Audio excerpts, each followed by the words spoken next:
Assalamualaikum warahmatullahi wabarakatuh. Bismillahirrahmanirrahim. Alhamdulillah wa syukurillah wala haula wala quwwata illa billahil aliyil azim. Amma ba'd. Qala Allah Ta'ala fil Qur'anul Karim, a'udzu billahi minasy syaithanir rajim. Bismillahirrahmanirrahim. Wa in khiftum alla tuqsitu fil yatama fankihu ma tabalakum minan nisa'i masna wa sulasa wa ruba' fa in khiftum alla ta'dilu fawahidatan aw ma malakat aymanukum zalika adana alla ta'ulu. Shadaqallahul azim.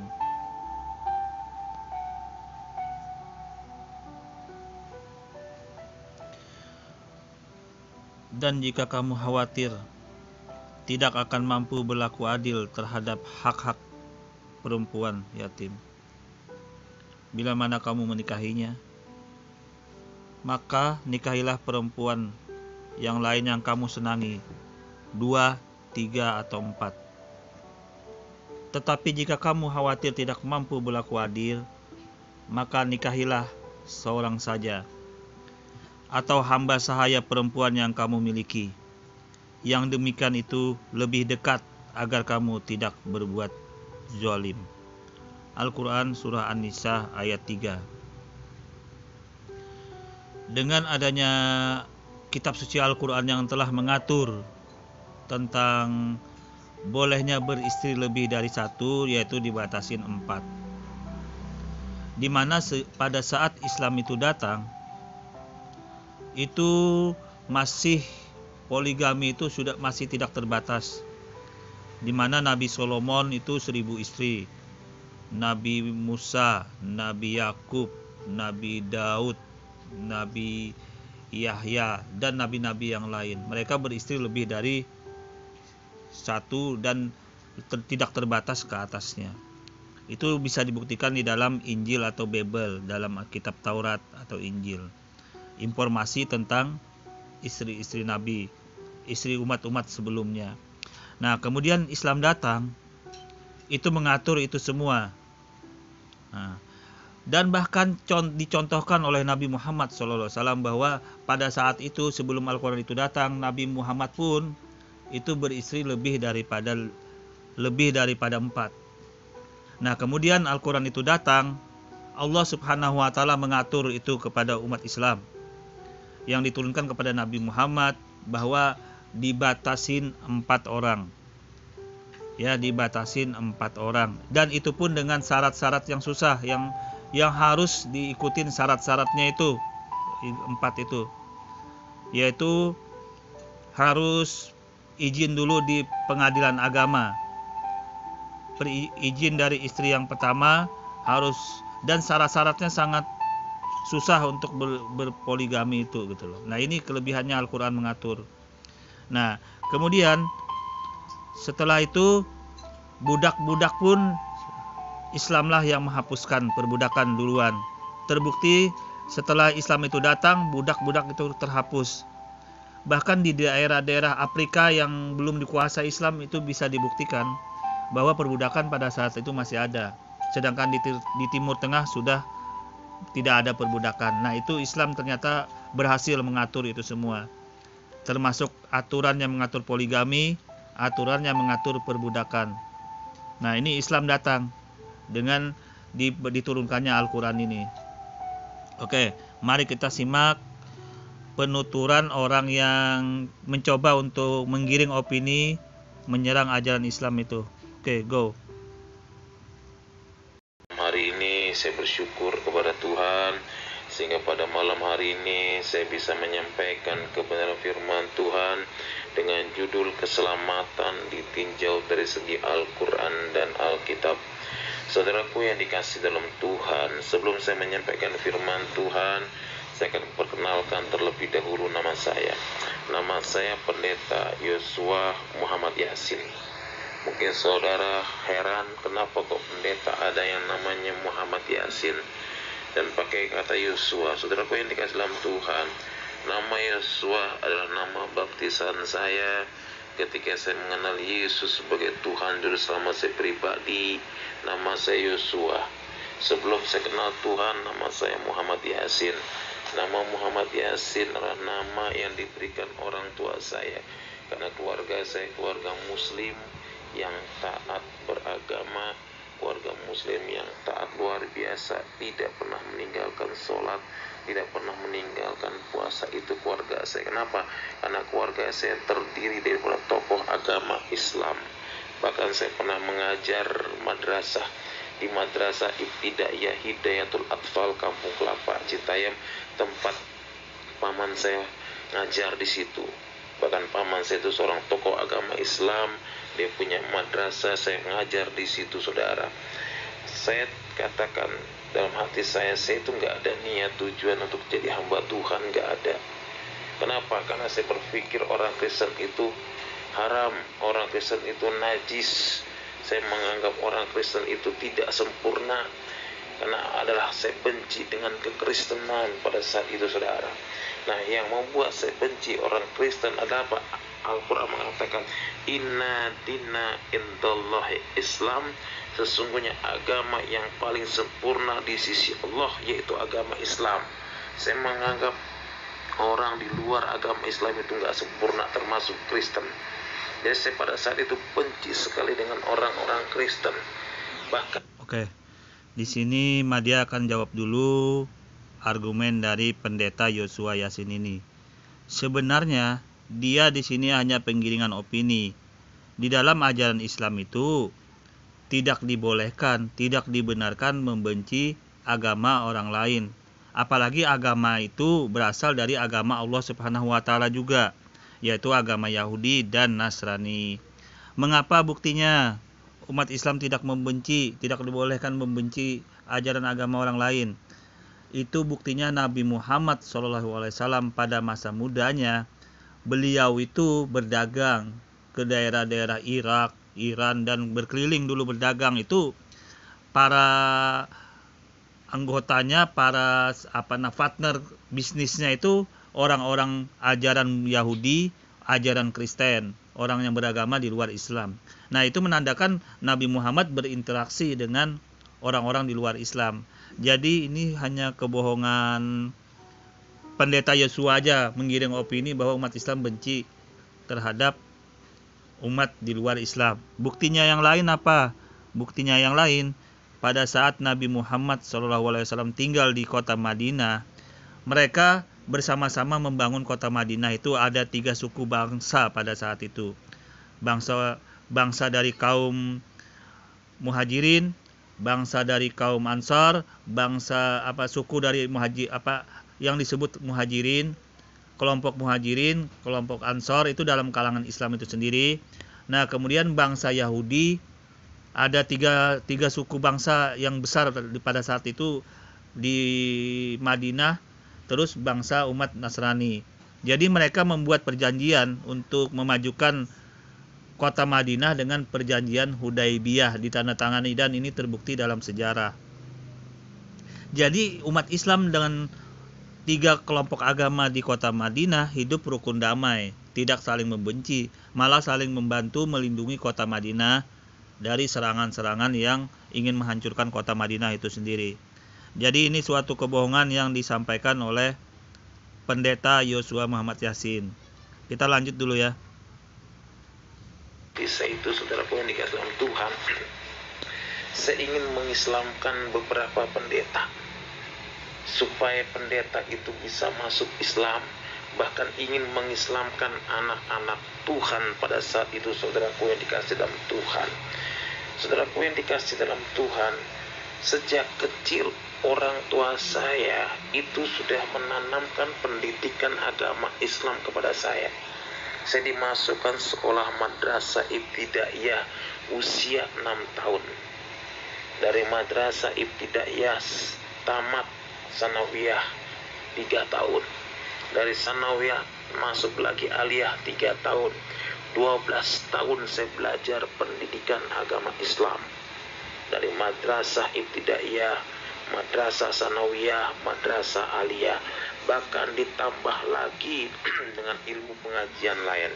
Saya pernah belajar di madrasah ibtidaiyah, saya pernah belajar di madrasah sanawiyah Matlaul Anwar, Pabuaran, Bojonggede. Bahkan saya pernah masuk pesantren yang ada di Jelebut, yaitu pondok pesantren Al-Fiqoriyah. Bahkan saya pernah lagi. Coba lihat, ini suatu kebohongan yang dibangun oleh pendeta Yosua ini. Dia kembali berulang-ulang menyebut saya kembali belajar ke madrasah ibtidaiyah. Padahal dia sudah lulus madrasah aliyah, kenapa kembali ke madrasah ibtidaiyah? Itu adalah suatu argumen yang berbohong, karena ibtidaiyah itu kembali ke tingkatan SD. Kalau di dalam sekolah dasar umum itu, apakah kembali dari SMA belajar kembali ke madrasah ibtidaiyah SD? Ini ternyata ini omongan dia ngelantur, tidak mengerti jenjang karir dalam Islam. Dia cuman berbohong ini pendeta. Coba kita lihat kebohongannya kembali ya. Pesantren Nurul Huda yang ada di Ratu Jaya. Bahkan saya masuk lagi pesantren yang ada di Bogor, yaitu pesantren Gunung Putri. Saudaraku yang dikasih dalam Tuhan, begitu banyak ilmu agama Islam yang saya pelajari, saudara. Tapi pada saat itu saya punya hati kebencian dengan orang-orang Kristen. Ingin mengislamkan pendeta, ingin mengislamkan orang-orang Kristen. Kenapa? Karena saya pernah mendengar dari guru ngaji saya, jika kamu bisa memerangi orang kafir itu sampai dia masuk Islam, maka kamu mendapat 70 pahala 70 bidadari, katanya. Itu menurut guru ngaji saya. Dan akhirnya apa? Saya berpikir bagaimana caranya supaya ada orang Kristen yang masuk Islam oleh saya. Saya berusaha pada saat itu. Saya datengin pendeta. Kenapa saya cari pendeta? Karena pendeta itu kan jemaatnya banyak. Kalau pendetanya masuk Islam, saudara, minimal saya berpikir pengikutnya akan masuk Islam.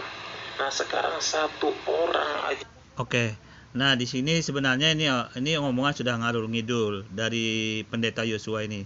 Kita lihat identitas dari pendeta Yosua ini, yang sebenarnya dia itu anaknya keberapa sih? Dan orang tuanya itu apakah benar orang Islam? Mari kita simak kebohongan dia yang disampaikan. Apakah orang tuanya itu berasal dari kiai atau ustadz yang dia katakan kental agama? Mari kita simak ya. Oke, di sini saya tampilkan biodata orang yang bernama Pendeta Yosua Muhammad Yasin yang katanya berasal dari Muslim. Nah, di sini adalah pengakuan sendiri dari mulut Pendeta Yosua ini. Dia berasal dari anak istri yang kelima. Anak istri yang kelima itu artinya dia ini anak haram, anak hasil perzinahan. Karena di dalam Al-Quran, di dalam ajaran Islam, tidak dibolehkan lagi, tidak benar lagi apabila beristri lebih dari 4 orang. Itu sudah termuat di dalam Al-Quran. Dan apabila dia mencoba berkeras, maka di pengadilan agama dan KUA pun menolaknya. Maka otomatis pendeta ini tidak mempunyai kartu keluarga, KTP, dan identitas dirinya. Karena bagaimana? Karena dia berusaha memalsukan identitas. Karena tidak mungkin mau diterima oleh pemerintah maupun kantor KUA maupun kependudukan. Otomatis dia berbohong, nanti dia menipu kembali identitas dirinya. Apakah Anda mau ngikutin suatu kebohongan dalam ajaran yang seperti ini gitu loh? Mari kita simak ya. Identitas dia, pengakuan dari mulut dia sendiri, dia sebagai anak hasil perzinahan. Karena tidak diakui dalam Islam seperti ini. Mari kita simak. Bapak Ibu yang dikasih dalam Tuhan, saya berasal dari suku Sunda, Citayam. Tahu dari Citayam ya? Daerah Bogor. Saya dibesarkan di lingkungan keluarga Muslim. Ayah saya seorang kiai. Saya termasuk anak terakhir dari istri nomor 5. Bayangin saudara. Jadi kalau masih satu itu belum sunnah Rasul. Jadi kalau istri sudah 5 itu termasuk hebat sunnah Rasul. Amin. Nah, coba ya, dia anak istri yang nomor 5, istri yang kelima, berarti ini anak haram. Dia mengaku sendiri dari mulutnya, pendeta Yosua Muhammad Yasin ini anak haram. Karena di kantor KUA tertolak, di pengadilan agama izin berpoligami juga ditolak. Maka dia tidak mempunyai identitas diri. Maka dia berbohong. Apabila ingin membuat KTP, otomatis dia memalsukan identitas dirinya. Apakah Anda mau suatu ajaran dengan orang yang dia dihasilkan dari anak perzinahan seperti ini gitu loh, anak haram, dijadikan suatu panutan, apalagi dijadikan oknum pendeta seperti ini gitu loh. Ini gambaran ya, saya ulang dari mulut pendeta ini sendiri, pengakuan dia anak haram ya. Nih, Ayah saya seorang kiai, saya termasuk anak terakhir dari istri nomor 5. Bayangin saudara. Jadi kalau masih satu itu belum sunnah Rasul. Jadi kalau istri sudah 5 itu termasuk hebat sunnah Rasul. Amin. Jangan diaminin. nah oke, berarti orang tuanya yang dia katanya kiai, taat agama, juga melanggar Al-Quran, melanggar ayat Al-Quran surah An-Nisa itu. Dia melanggar bahwa di dalam Al-Quran dibatasin sudah itu boleh beristri hanya 4 orang. Itu sudah diatur di Al-Quran. Islam itu datang ke dalam dunia ini mengatur semua aturan yang dulu sebelum-sebelumnya. Itu para nabi-nabi sejak zaman Nabi Adam sampai Nabi Muhammad itu beristri lebih daripada 1 atau lebih daripada 5. Nah, tapi Al-Quran datang itu mengatur. Nah, kemudian budak-budak juga diatur, itu sudah dihapus oleh Islam itu sendiri. Jadi ini orang tuanya yang jelas sudah salah, melanggar hukum Islam, melanggar Al-Quran. Berarti orang tuanya bukan berarti orang tua yang taat, orang tua yang murtad, yang maksudnya yang tidak taat kepada Al-Quran. Boleh dikatakan orang tuanya itu ya musyrik, tidak taat kepada Al-Quran. Itu artinya apa? Bukan orang tua yang baik, itu bukan kiai namanya. Oke, kita lanjut dulu ya.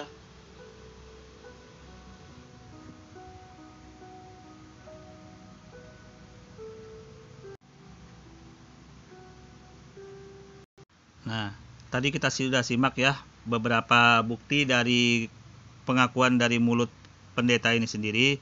Itu artinya ini orang anak nggak beres gitu loh. Anak orang nggak beres artinya kalau beristri lebih daripada 5 nggak beres, sudah melanggar ajaran agama. Pemerintah di KUA, di pengadilan agama juga dilanggar oleh, kalau dia mau mengajukan identitas diri, otomatis tertolak. Berarti orang ini pasti memalsukan identitas dirinya, KTP-nya, kalau mau berurusan dengan pemerintah, karena dia tidak direstuin anak hasil perzinahan itu gitu loh. Susah nanti urusannya gitu loh. Mari kita simak kembali ya penuturan anak orang ini, anak haram ini ya. Oke. Nah, sekarang 1 orang aja masuk Islam itu 70 pahala, 70 bidadari. Nah, kalau sampai 1 gereja masuk Islam, saya punya berapa bidadari kira-kira saudara? Nah, disitulah pada saat itu saya berusaha ingin mengislamkan pendeta. Bahkan saya benci yang namanya kekristenan. Bahkan sampai saya pernah membakar Alkitab Injil, saudara. Saudaraku yang dikasih dalam Tuhan, saya katakan saudara, ketika saya tidak berhasil mengislamkan pendeta, itu ada di hati saya hati jahat yang luar biasa. Apa yang saya lakukan? Saya bakar 3 buah gereja. Mungkin saudara pernah dengar gereja Kampung Leo Depok, itu saya yang bakar. Mungkin saudara pernah dengar gereja GPDI yang ada di Citayam, Pendeta Edi Tengkano, itu saya yang bakar. Bahkan gereja Bojonggede pun itu saya yang bakar, saudara. 3 buah gereja saya bakar bersama dengan rekan-rekan saya, bersama dengan santri-santri saya. Kenapa saya bakar gereja? Mungkin dengan adanya saya membakar gereja, akan ada orang Kristen untuk masuk Islam, menyerahkan diri, mengucap 2 kalimat syahadat. Saya tunggu 1 hari. Oke. di dalam ajaran Islam itu tidak boleh mengganggu ajaran agama orang lain. Saya tegaskan kembali ya Pak Joshua. Artinya Anda ini nggak beres, otaknya nggak beres, karena di dalam Islam itu lakum dinukum waliadin, agamamu agamamu, agamaku agamaku. Islam datang hanya menerangkan, menjelaskan.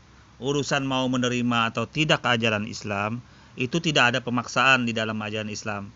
Jadi ini saya meluruskan dulu omongan pendeta Joshua ini. Nah, kemudian kembali ke argumen Anda, katanya membakar-bakar gereja segala macam. Itu tentunya tidak semudah itu, bro. Tidak semudah itu. Aparat kepolisian itu pasti langsung mencari. Jangankan membakar gereja, berbekal di dalam tas itu aja ada yang indikasi teroris itu langsung ditangkap. Apalagi hanya langsung membakar gereja, 3 buah gereja lagi Anda katakan. Itu suatu kebohongan yang sangat fatal sebenarnya. Karena data Anda, Joshua M. Yasin itu bisa dilacak, bisa dicek. Bisa dilacak, dicek. Kasusnya ada enggak? Anda dihukum di penjara di dalam sel. Kalau memang Anda membakar 3 gereja. Itu tidak semudah itu, bro. Kepolisian, aparat kepolisian itu tidak semudah itu Anda bohongin. Jangankan Anda membakar 3 gereja, 1 gereja pun Anda bakal masuk sel, masuk penjara. Jadi Anda ini berbohong terlalu dalam, terlalu besar bohongannya. Termasuk Anda berbohong masalah berasal dari keluarga Islam, berasal dari keluarga Muslim. Apalagi Anda mengotak-ngatik katanya orang tua Anda kiai, itu suatu kebohongan. Karena sudah saya analisa tadi ya, orang ini berbohong fatal banget gitu loh. Mari kita simak kembali. Minggu sampai 1 bulan nggak ada orang Kristen yang datang menyerahkan diri kepada saya. Dari apa? Saya survei gereja yang saya bakar, saudara. Ternyata apa? Ketika saya survei gereja yang saya bakar, saudaraku yang dikasih dalam Tuhan, itu orang Kristen pada nyanyi-nyanyi di gereja yang dibakar. Saya berpikir orang Kristen ini, maaf kata saudara, orang Kristen ini aneh, saya bilang. Kok gereja dibakar, mereka nyanyi-nyanyi, senang-senang. Ternyata apa? Mungkin mereka di balik pujian, di balik nyanyian itu mereka berdoa, Tuhan, Engkau jamah hati orang yang membakar gereja. Dan inilah saya, salah satu korban doa saudara. Berkat. Itu artinya kebohongan Anda tambah lengkap, pendeta Joshua ya. Karena jangankan 3 gereja yang Anda mau coba bakar, 1 gereja pun Anda bakal ditangkap kalau Anda melakukan kriminal seperti itu. Dikemanakan polisi-polisi Densus dan 8 yang gencar sekali itu memerangi teroris-teroris. Tidak mungkin terjadi. Anda hanya beromong kosong di sini, pendeta. Ini bukannya orang simpati dengan ajaran agama Kristen Anda kalau dalam posisi seperti ini. Ini malah menambah banyak orang yang masuk Islam, menjadi mualaf, karena Anda berbohongnya kelewatan banget gitu loh. Ini orang banyak malah banyak berbalik memeluk Islam atas kebohongan Anda ini. Mari kita simak kembali ya. Saudara, puji Tuhan, saya bisa menjadi seorang hamba Tuhan yang dulunya saya keras, yang dulunya saya membenci Kristus, yang sekarang puji Tuhan menjadi pelayan Tuhan, saudara. Dan akhirnya apa, saudaraku yang dikasih dalam Tuhan, saya katakan, saya bertobat jadi hamba Tuhan itu bukan seorang penginjil yang datang sama saya, bukan. Saya bertobat jadi hamba Tuhan, bukan pendeta yang datang ke saya, bukan. Saya bertobat jadi hamba Tuhan, bukan ada orang Kristen yang nginjili saya, tidak. Tapi Yesus yang menjamah hati saya. Karena firman Tuhan berkata, bukan kamu yang memilih aku, tetapi aku yang memilih kamu. Saudaraku yang dikasih dalam Tuhan, kita nggak bisa lari dari panggilan Tuhan, saudara. Akhirnya apa, saudara? Tuhan ini manggil saya melalui peristiwa yang sangat unik, peristiwa yang luar biasa, yang tidak pernah saya alami, saudara. Saya dijamah Tuhan Yesus melalui 2 mimpi yang saya alami. Dan mimpi ini berturut-turut, saudara. Yang pertama apa? Yang pertama ketika saya habis sholat Isya, saudara. Langsung saya tidur. Ketika saya tidur, Tuhan kasih mimpi sama saya. Apa mimpinya? Di dalam mimpi tersebut ada cahaya sinar yang menerangi tubuh saya, dan cahaya itu mengeluarkan suara yang sangat lembut. Dia berkata, akulah jalan, kebenaran, dan hidup. Tidak ada seorang pun yang datang kepada Bapa kalau tidak melalui aku. Saya nggak pernah mendengar ayat ini. Ini ayat, ini mimpi yang saya alami, saudara.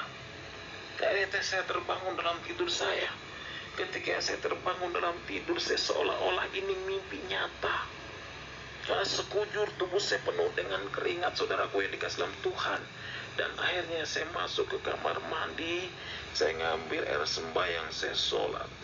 Habis sholat pas jam 4 saya mau bangun sholat subuh.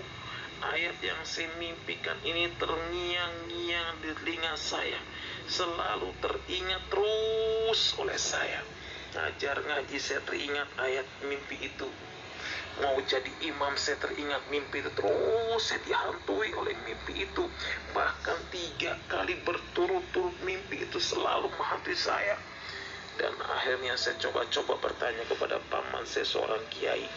Saya bilang, paman, saya mau tanya sama paman. Tanya apa Yasin, silakan.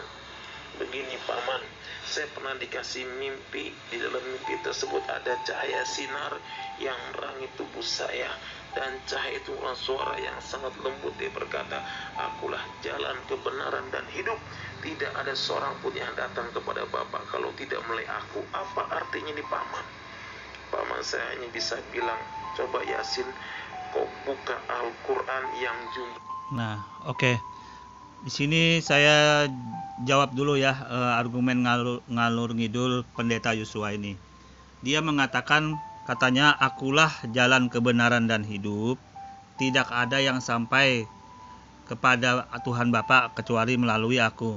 Itu artinya, ya, itu artinya Yesus atau Nabi Isa itu hanya jalan kebenaran, hanya sebuah jalan untuk sampai ke Tuhan, namanya Tuhan Bapa. Itu artinya Yesus itu bukan Tuhan, Pendeta Yosua, hanya sebagai jalan. Sebagaimana sebelumnya kitab Taurat itu jalan kebenarannya adalah Nabi Musa. Jadi tidak akan sampai ke Tuhan Hasem atau YHWH kecuali melalui Nabi Musa. Begitu juga dengan ajaran Kristen atau Nasrani ini, akulah jalan, kebenaran, dan hidup. Tidak ada yang sampai kepada Tuhan Bapa kecuali Nabi Isa atau Yesus ini. Ya benar. Kalau begitu caranya kami pun sepakat kalau hanya jalan kebenaran seperti itu. Yang akan terjadi kesalahan fatalnya apabila jalan kebenaran dan hidup ini Anda gabung nanti jalan kebenaran Yesus ini Anda jadikan Tuhan. Nah, itu yang logikanya terbalik sudah. Yang sudah tidak masuk akalnya di situ. Ya, seperti Nabi Musa, jalan kebenaran dan hidup, tetapi kemudian YHWH atau Hasem digabung ke dalam Nabi Musa itu. Nah, itu terjadi kesalahan fatal juga. Makanya ini. Jadi jalan kebenaran itu hanya sebuah jalan. Begitu juga di dalam Islam. Di dalam Islam itu jalan kebenarannya itu adalah Nabi Muhammad. Hanya saja di dalam Al-Quran redaksinya itu berbeda cara menyampaikan jalan kebenarannya itu, yaitu aku ridai, aku sempurnakan hari ini agamamu, dan aku ridai Islam itu sebagai agamamu. Begitu redaksinya di dalam Islam.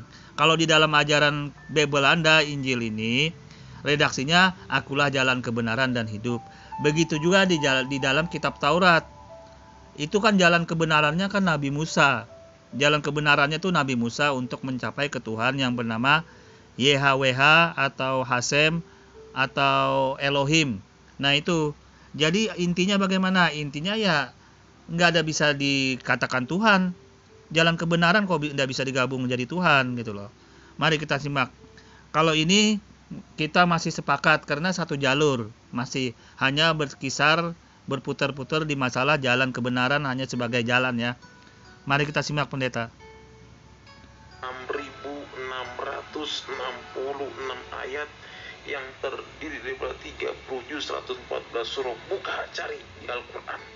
Saya buka Al-Quran, bolak-balik saya buka Al-Quran, pengen tahu ayat ini adanya di Al-Quran apa. Akulah jalan, kebenaran dan hidup. Tidak ada seorang pun yang datang kepada Bapa kalau tidak melalui aku. Apa ini? Saya gali Al-Quran, saya buka, nggak ada.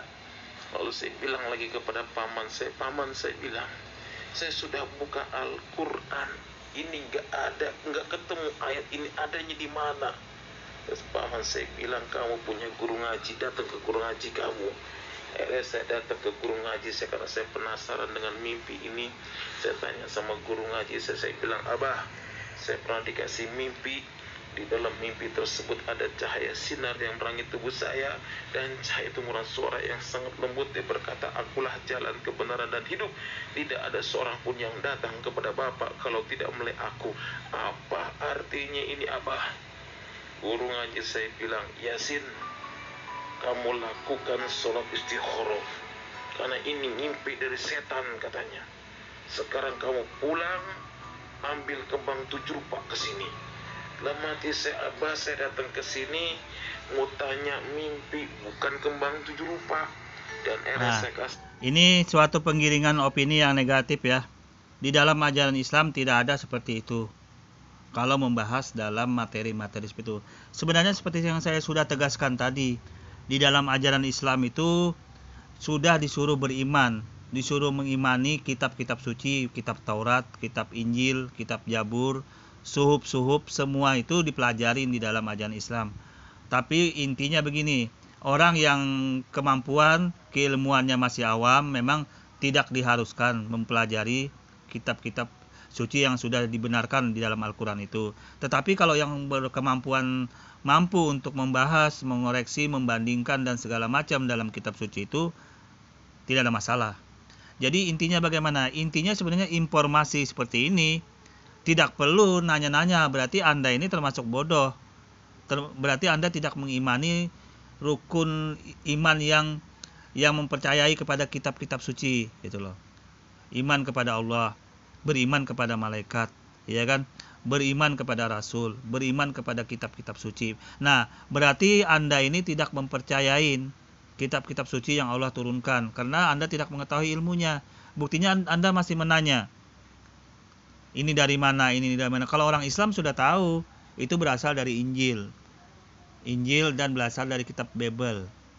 Nah, hanya saja Injil itu di dalam Al-Quran diinformasikan. Ada sebagian di dalam ayat tersebut yang dirubah-rubah. Menurut Al-Quran itu sebagian ayatnya itu dirubah-rubah oleh tangan-tangan manusia yang tidak bertanggung jawab. Khususnya yang dirubah-rubah itu konsep ketuhanannya dan syariat-syariatnya itu tidak dijalankan lagi. Itu ayat-ayat yang banyak dirubah di situ. Oke, kita lanjut dulu ya. 7 rupa kepada guru ngaji saya disuruh mandi air kembang, saudara. Dan akhirnya saya pulang, katanya, insya Allah tidak dihantui. Ketika saya pulang dari rumah guru ngaji saya itu bukannya malah hilang, malah menjadi-jadi. Akulah jalan kebenaran dan hidup. Tidak ada seorang pun yang datang kepada Bapa kalau tidak melalui aku. Ini terus terngiang-ngiang di telinga saya, saudaraku yang dikasih. Ya, oke. Kalau Anda katakan jalan kebenaran dan hidup, tentunya bukan Tuhan itu. Ya kan, akulah jalan kebenaran dan hidup, hanya sebagai jalan, tidak ada masalah. Anda mengikuti jalan Nabi Musa, mengikuti jalan nabi-nabi sebelumnya, Nabi Isa atau Yesus, tidak ada masalah. Yang disalahkan yang apabila Anda mengatakan nanti Nabi Isa itu atau Yesus itu Tuhan. Itu yang salah di dalam Al-Quran.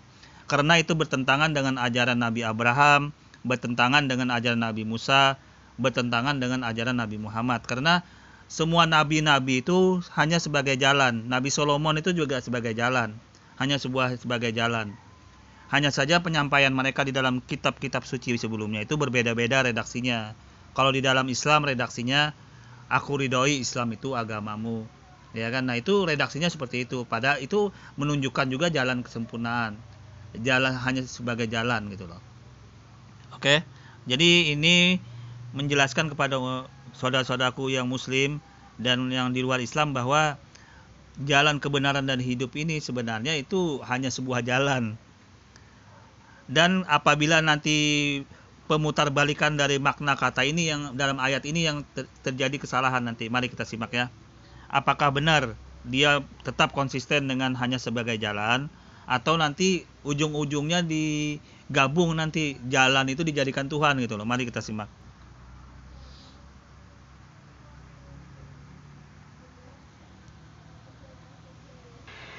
Dan akhirnya apa? Saya kembali lagi ke guru ngaji saya, Abah, saya bilang, ini nggak hilang-hilang. Mimpi yang saya alami selalu menghantui perasaan saya. Maksudnya apa ini, Abah? Terus guru ngaji saya bilang, Yasin, sholat istikhoro, minta petunjuk ke Kanjeng Gusti Allah. Istikhoro beda dengan sholat tahajud, saudaraku yang dikasih dalam Tuhan. Artinya istikhoro itu minta petunjuk. Saya sholat istikhoro, bangun tengah malam, saya ambil sembahyang, saya sholat 4 rakaat, saya berdoa, Robbana atina fid dunya hasanah wa fil akhirati hasanah wa qina azabannar. Saya langsung berdoa, ya Allah, ya Rob, apa makna mimpi ini buat saya, ya Allah? Karena mimpi ini selalu menghantui perasaan saya, karena mimpi ini selalu terbayang-bayang terus oleh saya, ya Allah. Tolong tunjukkan makna mimpi ini buat saya, ya Allah. Oke. Kalau cuman mimpi begitu ya nggak ada masalah, karena memang mimpi seperti itu wajar. Hanya sebagai jalan, ya nggak ada masalah. Dan tiba-tiba datang Yesus atau Nabi Isa datang ke mimpi kita. Oh, saya sebagai jalan, ya itu menunjukkan bahwa dia mengatakan kebenaran di dalam Islam itu gitu loh. Kalau dia datang ke Anda ya, Pak Yosua ya, mimpi seperti itu, Anda tinggal menjawab aja, oh ternyata Yesus Nabi Isa ini dia mau menunjukkan kebenaran dirinya bahwa dia sebagai nabi. Dia hanya sebagai rasul, hanya sebagai jalan, bukan sebagai Tuhan. Nah, itu arti mimpi, maknanya yang benar tuh begitu. Bahwa Nabi Yesus yang dalam mimpi Anda ini, kalau dalam Islam itu mengatakan bahwa itu hanya sebagai jalan, tidak apa-apa. Anda ngikutin itu tidak masalah. Tetapi ingat, hanya sebagai jalan, bukan sebagai Tuhan. Nah, akan salah, Anda akan menjadi kafir, akan menjadi musyrik apabila Anda mengikuti yang di dalam mimpi itu sebagai Tuhan. Karena Yesus atau Nabi Isa itu datang ke mimpi Anda itu dia mengatakan, aku hanya sebagai jalan, dia bilang. Aku hanya sebagai jalan dan hidup, tidak ada yang sampai ke Tuhan Bapa. Artinya kalau dalam Islam tidak ada yang sampai ke Tuhan Allah. Kalau di dalam ajaran agama Musa tidak ada sampai ke Tuhan YHWH atau Hasem. Ya kan? Ya, jadi kalau di zaman Abraham tidak ada sampai ke Tuhan Elohim. Jadi itu hanya jalan kebenaran. Abraham hanya jalan kebenaran untuk sampai ke Elohim. Musa jalan kebenaran hanya sampai ke Hasem atau YHWH. Nah, Yesus hanya jalan kebenaran untuk sampai ke Tuhan Bapa. Nah, Muhammad jalan kebenaran hanya untuk sampai ke Tuhan Allah. Nama Tuhan itu berbeda-beda, tetapi sifat dan orangnya sama, subjeknya sama, pelakunya sama, Tuhannya sama, cuma namanya aja berbeda-beda. Itu sesuai dengan bahasa yang diturunkan kitab suci. Jadi Tuhannya Nabi Abraham, Tuhannya Nabi Musa, Tuhannya Nabi Isa atau Yesus, Tuhannya Nabi Muhammad itu sama. Yang membedakan hanya nama-nama Tuhannya itu. Sedangkan subjeknya, pelakunya itu tetap sama orangnya, sama, tidak ada perbedaan. Oke, kita lanjut. Dan akhirnya habis sholat istikhoro, saudaraku yang dikasih dalam Tuhan, saya tidur. Ketika saya tidur, Tuhan kasih mimpi yang kedua kepada saya, saudara. Apa mimpi yang kedua? Di dalam mimpi yang kedua, saya bertemu dengan seorang yang wajahnya bersih, bercahaya, berjubah putih, sambil membawa domba dan tongkat. Dengan suara yang sangat lembut dia berkata, hai anakku, jika engkau menemukan ayat itu, engkau harus ikut aku dan pikul salib. Saudaraku yang dikasih dalam Tuhan, saya pikir dan saya terbangun dalam tidur, saya berpikir, ya Allah, kok dalam bulan-bulan ini kok saya mimpi yang aneh-aneh, pikul salib lah apa dan sebagainya, apa ini ya Allah maksudnya? Dan akhirnya saudaraku yang dikasih dalam Tuhan, memang firman Tuhan berkata, bukan kamu yang memilih aku, tetapi aku yang memilih kamu. Saudaraku yang dikasih dalam Tuhan, mimpi ini terjadi nyata dua-duanya oleh saya ketika saya mendapat undangan untuk menyampaikan ceramah agama Islam, saudara. Saya berangkat bersama dengan santri saya dalam perjalanan ingin menyampaikan ceramah agama Islam di daerah. Oke, ini saya jawab dulu ya. Berhubung Anda katanya mengaku-ngaku ustadz, ceramah segala macam, tentunya Anda mempunyai ilmu tauhid, ilmu mengesahkan Tuhan, ilmu pengenalan Tuhan yang sebenarnya. Di dalam kitab-kitab Taurat, dalam kitab Injil maupun Al-Quran, itu Tuhan sifatnya tidak ada yang bisa menandingin, menyamain dengan apapun di dunia ini. Itu dulu yang perlu penting. Bahwa tidak ada satupun yang bisa menandingi, menyamai Al-Quran. Tidak bisa menandingi, menyamai sifat Tuhan itu loh. Di dalam Al-Quran sudah jelas ya. Di dalam kitab Taurat juga ada. Jadi wajah Tuhan itu tidak kelihatan. Tidak ada bisa menandingin itu. Bukan tidak kelihatan, bukan berarti dia tidak ada. Tidak kelihatannya artinya tidak ada yang menandingi.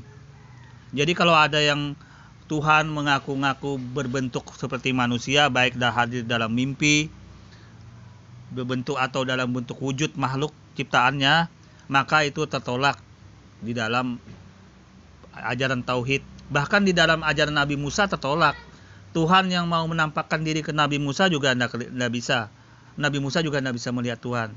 Jadi ini sudah, dan di dalam Injil juga tertolak gitu loh. Saya tampilkan sini dalil yang menggambarkan bahwa Tuhan dalam tauhid itu sebenarnya sama semua sejak zaman Nabi Adam. Ini saya tampilkan. Nah, ini buktinya di dalam Bible Anda sendiri. Silakan Anda lihat Yohanes 5 ayat 37. Nah, ini sudah sangat jelas ya. Tidak bisa dilihat dan tidak bisa didengar suaranya. Wajahnya pun tidak bisa dilihat. Jadi kalau mimpi Pak Yosua ini mengatakan ada cahaya, itu berarti Tuhan seolah-olah berbentuk cahaya atau berbentuk orang.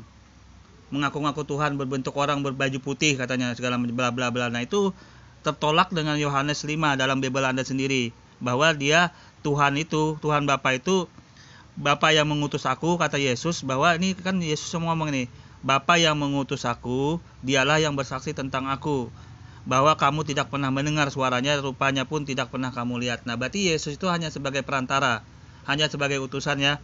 Jadi di sini sudah sangat jelas di dalam Bible ini menjelaskan bahwa Tuhan itu wajahnya tidak bisa dilihat, suaranya tidak bisa didengar, dan rupanya pun tidak bisa gitu loh. Nah, jadi di sini sudah sangat jelas. Nah, kemudian Anda bisa lihat dari Keluaran. Dari Keluaran 33 ayat 20. Lagi firman-Nya, engkau tidak tahan memandang wajahku, sebab tidak ada orang yang memandang aku dapat hidup. Nah, nanti kita dengar, kita lihat dari pengakuan Yosua ini. Apakah dia bisa lihat wajah yang dalam mimpi itu? Kalau dia bisa melihat wajah orang yang dalam mimpi, apalagi mengaku Tuhan, maka dia terbentur dengan kitab Taurat Perjanjian Lama di Keluaran 33 ayat 20. Belum dalam Islam itu sendiri. Dalam Islam sudah sangat jelas, laisa kamitslihi syai'un, bahwa tidak ada yang bisa menyerupai wajahnya dalam bentuk apapun. Itu sudah sangat jelas. Nah, di sini mari kita simak kembali apa yang disampaikan Joshua ini ya. Di daerah Rawat Enok, saudaraku yang dikasih dalam Tuhan, daerah Jembatan Serong, saudara. Tiba-tiba Tuhan izinkan dalam perjalanan, maaf kata, saya pengen buang hajat besar, saudara. Saya bilang sama santri, saya berhenti ini mobil sebentar. Nah, coba lihat ya. Dia beromen begini, tiba-tiba Tuhan mengizinkan saya bla bla bla. Yang jadi masalah Tuhan yang mana ini gitu loh. Yang dia sampaikan. Kalau dia pada saat itu beragama Islam, berarti Tuhan Allah Subhanahu wa taala ya kan. Nah, ini berarti dia masih meyakini Allah Subhanahu wa taala ada Tuhan itu. Tuhan Allah katanya. Nah, coba kita lihat. Dia sebenarnya ini argumen yang tidak konsisten sebenarnya ini orang. Ngalur ngidul, nggak jelas. Tapi nggak apa-apa, kita ikutin dulu kebohongan orang ini biar kita tahu letak kebohongannya tuh. Oh, di sini untuk jawaban kepada saudara-saudara kita yang lain dan orang umat-umat di luar Islam bahwa ini loh contoh orang yang berbohong gitu loh. Mari kita simak. Di rumah penduduk ini yang ada WC. Karena pada situ, maaf kata, daerah kampung itu kebanyakan jamban, saudara. Santri saya cari, dia lapor lagi ke saya, Ustaz, di rumah penduduk ini nggak ada WC, yang ada jamban. Saya bilang, Masya Allah, saya bilang, kalau saya buang hajat di jamban, maaf kata, saya kan pakai baju komis. Kalau pakai baju kumis kan dibuka semuanya, nanti kayak Tarzan dong nantinya. Saudaraku yang dikasih dalam Tuhan, akhirnya apa? Saya turun dari mobil pribadi saya lihat ada rumah yang begitu besar mewahnya. Saya berpikir pasti rumah ini ada WC-nya. Akhirnya saya pengen numpang buang hajat besar. Saya masuk rumah tersebut, saya ngucapin kalimat Assalamualaikum, Assalamualaikum, Assalamualaikum 3 kali. Saya ngucapin kalimat Assalamualaikum, nggak dijawab. Ini saking mulesnya perlu saya gedor pintu. Yang punya rumah keluar, dia berkata, "Pak, ada apa gedor rumah saya?" Langsung saya bilang, "Mohon maaf Ibu," saya bilang, "saya ini Ustadz guru agama Islam menyampaikan ceramah agama Islam. Di penduduk ini kebanyakan jamban, gak ada WC. Kalau Ibu punya WC, izinkanlah saya numpang buang hajat besar." "Oh ada Pak, silakan masuk saja Pak." Saya mau buka sepatu, yang punya rumah berkata, "Pak, jangan dibuka sepatunya Pak, rumah saya ini bukannya masjid, silakan Bapak masuk aja." Akhirnya apa? Saya masuk, ditunjukin kamar mandinya sebelah sana, dan akhirnya saya... Coba lihat, dia mencoba menggiring opini dalam posisi ini. Artinya menggiring opini seolah-olah ya menggambarkan bahwa ya ada disebut-sebut masjid segala, nggak buka sepatu segala macam. Itu menandakan kalau bersepatu itu kan kita tidak tahu menginjak kotoran apa, kucing, anjing, dan manusia dan sebagainya di dalam sepatu itu. Itu artinya sama aja menyakiti rumah orang lain yang dimasukin. Anda kan tidak bisa menduga sepatu Anda itu bekas menginjak kotoran apa aja, Pak Joshua, ya kan? Walaupun itu agamanya Kristen, harusnya Anda menghargain rumah itu gitu loh. Bilang aja sama tuan rumah, "Oh, saya tidak tadi kotoran sepatu saya," itu sama menghormatin. Biasanya di rumah itu jarang sama sekali pakai sepatu. Jadi ini suatu kebohongan sebenarnya untuk menggiring opini aja. Oke. Hajat besar, saudaraku yang dikasih dalam Tuhan, saya buang hajat besar. Saya pengen pamit kepada yang punya rumah. Itu ada pembantu yang ngepel. Saya tanya, "Mana yang punya rumah tadi, Dek?" Pembantu itu berkata, "Pak, Ibu ada di ruangan tengah, silakan Bapak masuk aja ke ruangan tengah, enggak apa-apa." "Enggak, saya pengen ngucapin kalimat terima kasih sama Ibu karena Ibu sudah mengizinkan saya untuk buang hajat besar di rumahnya." "Mana Ibu?" "Masuk aja Pak, enggak apa-apa ke ruangan tengah."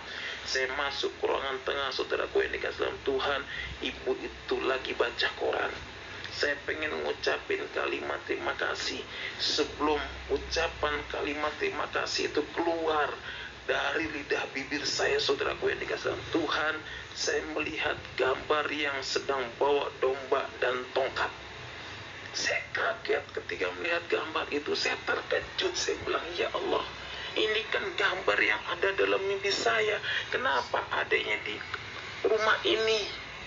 Saya nggak tahu kalau itu rumahnya orang Kristen. Kalau dia tahu di rumahnya orang Kristen, saya nggak jadi buah hajat besar, saudara. Itu saking saya bencinya dengan orang-orang Kristen. Dan akhirnya ibu itu berkata, "Pak, ini gambar yang bawa domba dan tongkat ini adalah Tuhan Yesus, Tuhannya saya." Saya bilang, "Masya Allah, saya salah masuk rumah." "Memangnya kenapa Pak?" "Enggak apa-apa, saya salah masuk rumah. Saya pernah dikasih mimpi orang yang sedang bawa domba dan tongkat." Saya cerita kepada yang punya rumah itu, dan yang punya rumah itu rangkul saya, "Pak, Tuhan berkati Bapak, Tuhan pakai Bapak." Saya pikir pakai apanya Tuhan, saya bilang. Akhirnya apa? Saya pulang, saya tidak jadi menyampaikan ceramah agama Islam. Sepanjang perjalanan saya berdoa, "Ya Allah, jangan Kau jadikan saya orang Kristen. Amit saya jadi orang Kristen masuk neraka," saya bilang. Coba lihat. Ini sebenarnya pikiran nggak normal ya, karena dia tidak belajar ilmu tauhid. Apalagi sekelas Ustadz ini katanya bisa berceramah ke mana-mana, keliling ceramah. Ternyata dia ilmu tauhid nggak punya. Percuma dia sholat, puasa, haji, dan amal-amal yang johiriyah itu percuma kalau di dalam isi dadanya itu tidak ada ilmu tauhid. Nabi Muhammad SAW itu di Mekah itu 13 tahun hanya untuk menyadarkan masyarakat bangsa Quraisy pada saat itu dengan akidah, keyakinan ilmu tauhid. Itu yang dibangun dulu. Pondasi awal dalam Islam itu ilmu tauhid. Kalau dari pembicaraan orang yang pendeta Yosua ini, ternyata dia tidak mempunyai ilmu tauhid.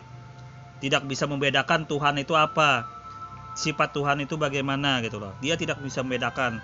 Jangan-jangan dia dulu sembahyang atau puasa atau beramal itu dia tidak ngerti Tuhannya yang untuk disembahyangin itu apa, disolatin itu apa. Dia tidak mengerti nih. Dia cuma taunya mungkin Tuhan yang dia sembah dia dulu tuh Tuhannya itu tidak kelihatan, tapi sifatnya dia tidak paham. Tuhannya itu bagaimana, kehebatan Tuhan itu bagaimana, keistimewaan Tuhan, sifat yang wajib bagi Tuhan, sifat yang harus, sifat yang mustahil bagi Tuhan dalam ilmu tauhid. Ini orang ini tidak ngerti. Makanya dia langsung mudah kan? Langsung mudah dia pindah pikiran gitu loh. Ya ini sebagai gambaran kepada kita ya, semoga keluarga kita juga terhindar dari otak seperti orang ini. Karena dangkal sekali pikirannya, tidak tahu ilmu tauhid dalam Islam. Jadi orang itu ya percuma dia tahu ilmu sholat, puasa, zakat, haji, sebelum dia mengenal yang dia ingin dia sholat itu buat siapa, puasa itu buat siapa, haji itu buat siapa. Itu harus tahu ilmu tauhid, sifat wajib, sifat harus, sifat mustahil bagi Allah. Itu harus tahu. Nah kalau tidak tahu ya seperti ini orang, nggak ngerti kan dia, gundah gulana, tak berarti dia tidak tahu Tuhan itu seperti apa. Apakah bentuk Tuhan itu seperti monyet, seperti hantu, atau seperti malaikat, seperti vampir, atau seperti jombe, atau seperti makhluk yang lain, kan tidak tahu dia ini. Sifat Allah itu seperti apa dia tidak tahu. Makanya dia coba lihat orangnya gundah gulana kan, coba lihat. Saudaraku yang dikasih dalam Tuhan, sampai di rumah saya sholat, saya mohon ya Allah, jangan kau jadikan saya orang Kristen. Nah kan? Amin, amin. Nah dia cuma bisa bicara begini karena dia ilmu tauhid di dalam dirinya tidak ada. Ilmu kebatinan, ilmu mengesahkan Tuhan dia tidak punya. Nah ini sebagai kepada saudara-saudaraku yang muslim, yang penting di dalam Islam itu ilmu tauhid itu dikuatkan kepada keluarga kita. Saudara-saudara kita yang lain dikuatkan ini karena dia tidak ngerti ilmu tauhid ini. Katanya ustadz, katanya penceramah keliling ya kan, orang tuanya kiai. Ternyata ya begini coret. Dia tidak bisa menolak karena tidak ada ilmu tauhid dalam dirinya, ilmu akidah, keyakinan terhadap Tuhan itu dia tidak ada. Bahkan Tuhannya Allah pun mungkin dia tidak tahu sifatnya. Tidak mengerti nih orang gitu kan. Mungkin dia sholat atau puasa sembarang aja, Tuhannya itu yang dia pikirkan tuh nggak ngerti dia. Cuman taunya tuh sholat aja tapi nggak ngerti, kosong pikirannya. Mari kita simak ya. Kristen ya Allah. Dan akhirnya apa saudaraku yang dikasih dalam Tuhan, singkat cerita 1 bulan kemudian, habis sholat subuh, saya ada kerinduan hati pengen datang ke gereja saudara. Kerinduan hati yang tidak bisa dibendung. Nah coba lihat, ujuk-ujuknya kan ke gereja, kan nggak jelas kan?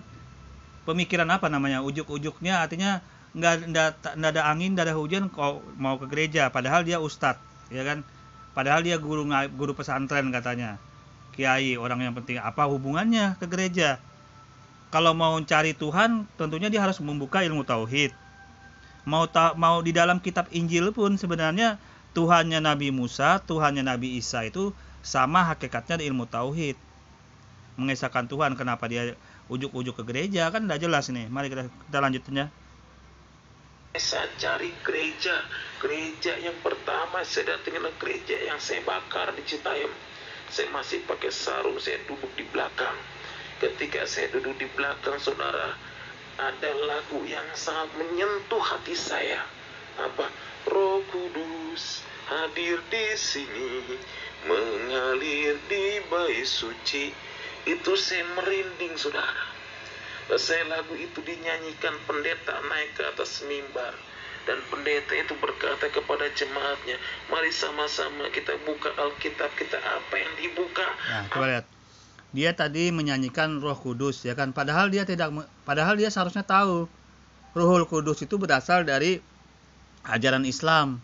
Ruhul Kudus itu di dalam Islam itu artinya malaikat. Itu bahasa Al-Qur'an. Sedangkan ajaran terjemahan dalam gereja itu hanya meminjam bahasa Al-Qur'an. Itu berasal dari saduran dalam Ruhul Kudus ke bahasa Indonesia, kemudian diterjemahkan ke dalam kitab mereka Ruhul Kudus. Jadi sebenarnya ajaran Ruhul Kudus, makna Ruhul Kudus itu dalam Islam. Seharusnya dia mengerti orang ini gitu loh. Kenapa ujung-ujungnya dia tidak mengerti sebagai ustadz? Seharusnya dia tahu dong. Oh ternyata, seharusnya di dalam pikirannya, oh ternyata kalau dia masuk juga ya, ternyata dalam ajaran gereja ini juga ternyata dia meminjam bahasa dari ajaran Islam, Ruhul Kudus gitu loh. Itu bahasa Al-Quran, Ruhul Kudus itu. Oke, kita lanjut dulu. Jalan kebenaran dan hidup, tidak ada seorang pun yang datang kepada Bapa kalau tidak melalui aku.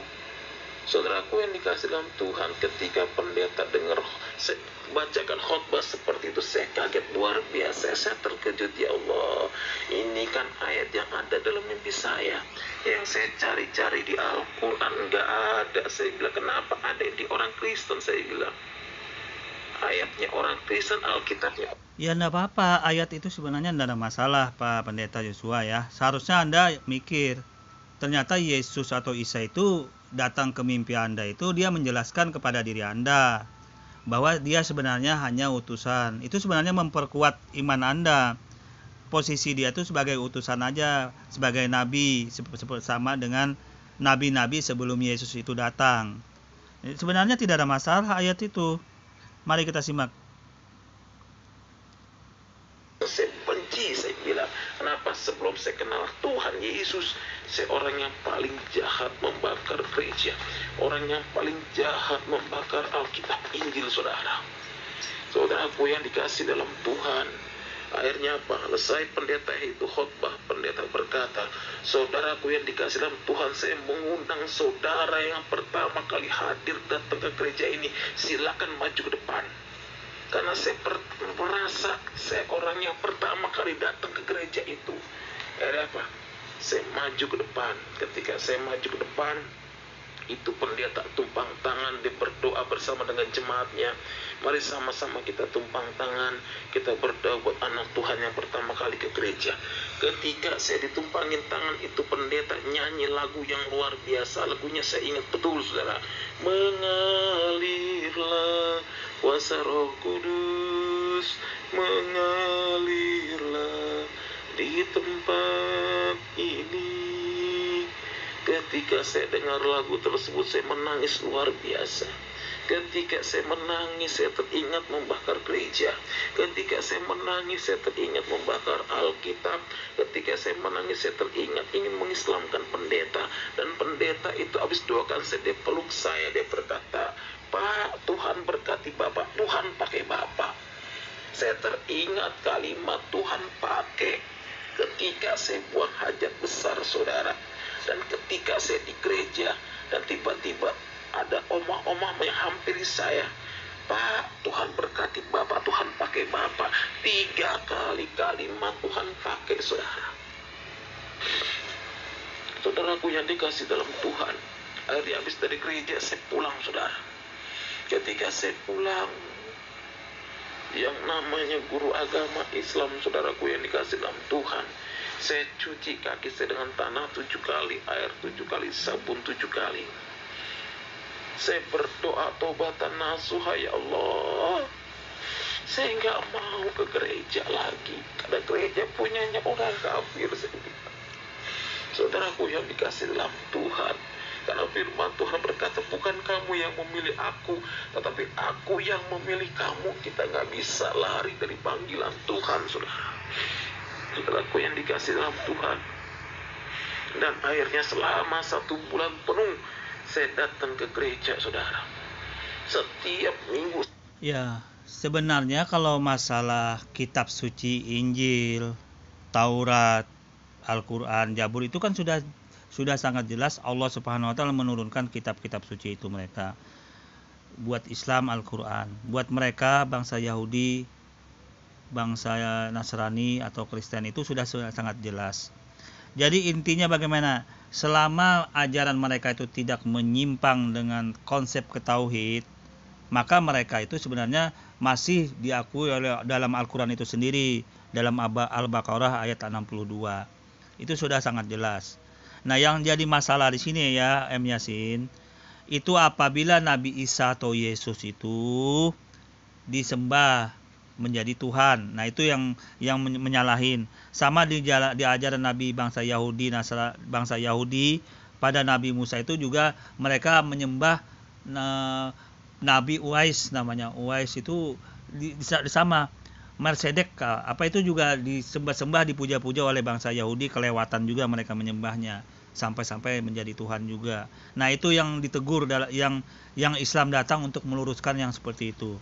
Selama tidak ada menyimpang, tidak ada hal-hal yang menyimpang dalam posisi konsep ketuhanannya, artinya tetap berjalan dalam satu mata rel, yaitu dalam konsep tauhid, tidak ada masalah. Kalau masalah syariah atau masalah cara penyembahan berbeda-beda, ya tidak ada masalah itu. Mari kita simak dulu. Gereja sembunyi-sembunyi. Ada pepatah mengatakan walaupun bangkai disembunyikan di mana, pasti baunya akan kecium juga, saudara.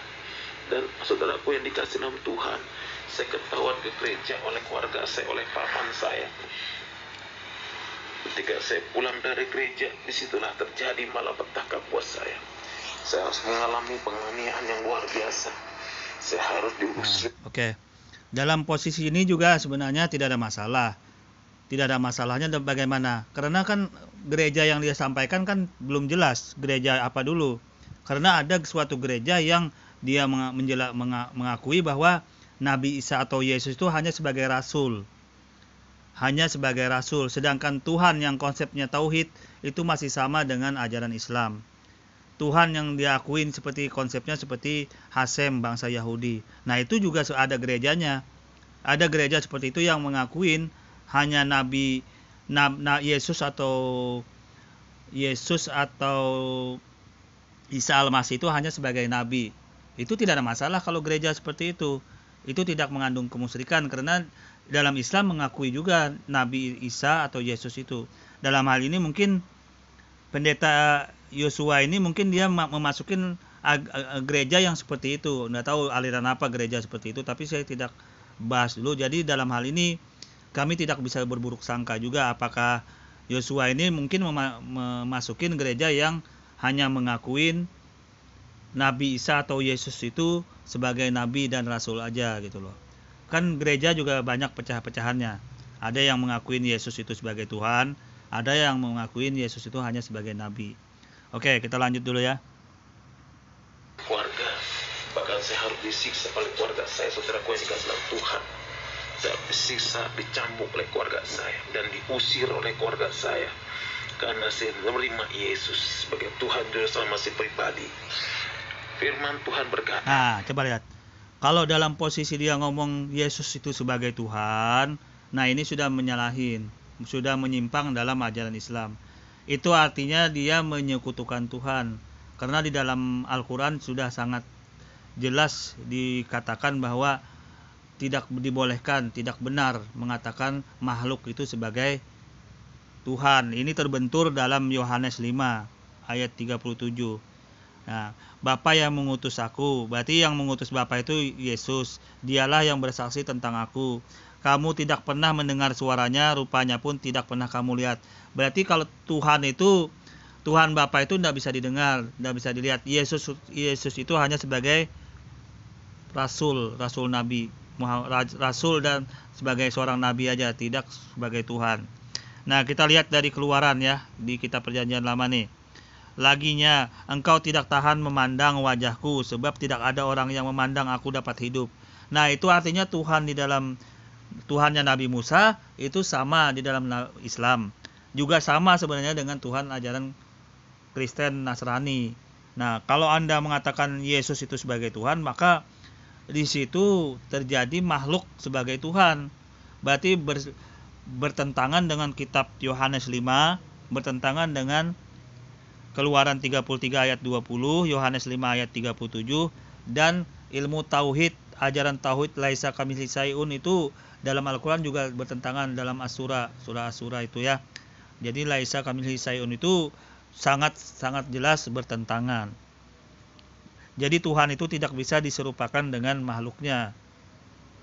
ajaran agama semuanya seperti itu, tapi pendeta ini Yosua ini ujuk-ujuknya tidak jelas, ilmu tauhid dilanggarnya gitu loh. Kemana ajaran ilmu tauhidnya? Katanya ustadz, ya kan, katanya penceramah, ilmu tauhidnya kok tidak nyambung, tidak nyampe gitu loh. Ujuk-ujuknya kok tiba-tiba ngaku Tuhan, apa anunya, apa dalilnya, ya kan tidak ada dalilnya. Kok ngaku Tuhan, di mana dalilnya, ya kan? Yang dia katakan kan tidak sampai kepada Tuhan Bapa kecuali melalui aku. Itu kan dalil menunjukkan bukan Tuhan, Yesus itu bukan Tuhan. Tapi ini ujung-ujungnya mengatakan Tuhan. Coba kita lihat ya. Dari dulu kerajaan Allah dan kebenarannya, maka semua itu akan ditambahkan dan disempurnakan bagimu. Ketika saya diusir, saya sempat menjadi seorang gelandangan, tidur dari emperan ke emperan, dari toko ke toko saya alami. Bahkan saya ingat betul, kalau saya mau makan siang, ada yang namanya pendeta Dr. Suradi. Dia menampung para pemulung makan gratis. Saya datang ke situ makan bersama-sama dengan pemulung. Seorang guru agama Islam, saudara. Ketika dia terima Yesus, harus mengalami penderitaan yang luar biasa. Harus menjadi seorang gelandangan. Oke, sebenarnya kalau Anda mengatakan sebagai guru seorang agama Islam, tentunya Anda harus mempunyai ilmu tauhid. Ilmu tauhid yang bisa mengerti apa sih sebenarnya konsep Tuhan dalam ajaran-ajaran suatu agama. Itu dulu. Anda sebenarnya ini ujuk-ujuk mengakui Yesus sebagai Tuhan, dalilnya tidak ada. Dasarnya dia Tuhan tidak Anda tunjukkan di sini. Yang Anda sampaikan itu hanya sebuah jalan. Akulah jalan, tidak ada yang bisa sampai ke Tuhan Bapa kecuali melalui aku. Berarti Yesus itu bukan Tuhan, Pak Yosua. Dia hanya sebagai nabi. Kenapa ujung-ujungnya Anda ngakuin dia Tuhan? Itu yang perlu, itu derita Anda sebenarnya. Mengapa Anda sampai terusir dari keluarga, itu derita Anda. Sampai makan di tempat pengungsian, di tempat pemulung, itu derita Anda. Rasain lo, ya kan? Mengapa Anda tidak belajar ilmu tauhid? Itu sudah bencana di hidup Anda. Silakan Anda nikmatin derita Anda, ya kan? Oke, kita lanjut. Tapi kasih Tuhan yang begitu dahsyat, kasih Tuhan yang luar biasa, Tuhan tidak pernah membiarkan saya sampai tergeletak. Tuhan tidak pernah membiarkan saya sampai jatuh. Akhirnya luar biasa, Tuhan pertemukan saya dengan seorang ibu yang baik hati, yang saat ini menjadi ibu rohani saya, yaitu Ibu Els Rombot. Beliaulah ibu rohani saya, yang mengangkat saya menjadi anak angkatnya, yang membimbing saya, yang membina saya, bersama dengan hambanya Bapak Pendeta John Lumenta. Beliau adalah gembala sidang GPDI yang rendah hati, bahkan sekum yang luar biasa, saudara. Jabatan beliau sekum sekarang di GPDI. Beliau rendah hati, beliau yang membimbing saya, beliau yang mengarahkan saya sampai saya bisa menjadi hamba Tuhan, saudara. Bahkan saya disekolahkan oleh Tante Els Rombot, sekolah pendeta, saudara. Saudaraku yang dikasih dalam Tuhan. Dan akhirnya Pak, saudara, ketika saya bertemu dengan Tante Els Rombot, saya dibimbing dan dibina menjadi seorang hamba Tuhan. Bahkan Om John Lumenta yang membimbing saya dan membina saya menjadi seorang hamba Tuhan, seorang ustadz yang radikal, seorang ustadz yang membenci Kristen. Tuhan ubahkan saya menjadi seorang hamba Tuhan, menjadi penginjil yang luar biasa. Sekarang saya pelayanan ke pondok-pondok pesantren, saya pelayanan ke musola, bahkan ke orang-orang Islam. Saya tidak bisa tampilkan. Ya, sebenarnya tidak mungkin orang Islam mau mengikuti ajaran agama Anda. Ya, Pak Joshua, karena orang Islam itu punya ilmu ajaran tauhid. Konsep Tuhannya itu sudah sangat jelas. Ya kan? Sejak zaman 1400 tahun yang lalu, konsep ketuhanan dalam Islam itu sudah sangat jelas. Tidak ada dalam Islam itu gontok-gontokan masalah Tuhan, masalah konsep Tuhan. Nah, Anda bayangkan dalam ajaran agama Anda itu sendiri, bagaimana seksi Yahwa, Islam Ortodok, Islam yang mempercayai satu Tuhan, Islam mempercayai 3 Tuhan, Trinitas, Unitarian, macam-macam itu. Anda bayangkan sendiri konsep ketuhanannya dalam ajaran agama Anda yang sekarang ini ya Joshua ya, itu masih kontradiksi, saling diskusi, berdebat masalah Tuhan. Coba Anda bayangkan, silahkan Anda bisa cek di Geraha Mu'alaf itu bagaimana Trinitas dengan Unitarian itu, bagaimana Trinitas dengan satu Tuhan, bagaimana Tuhannya di Islam Kristen Ortodok, bagaimana Kristen Yahua. Nah itu karena konsep Tuhannya. Nah dalam Islam sudah sangat jelas ilmu tauhid. Jadi Anda tidak akan bakal bisa memasukin pesantren, masjid, musola, itu omong kosong Anda doang. Mari kita simak kembali. Contohnya di sini saudara, kalau saudara ingin melihat pelayanan saya banyak foto-foto orang-orang Islam yang sudah saya baptis saudara. Nanti saudara bisa minta WA saya saudara. Saudaraku yang dikasih dalam Tuhan, itulah kesaksian saya sampai saat ini saudara.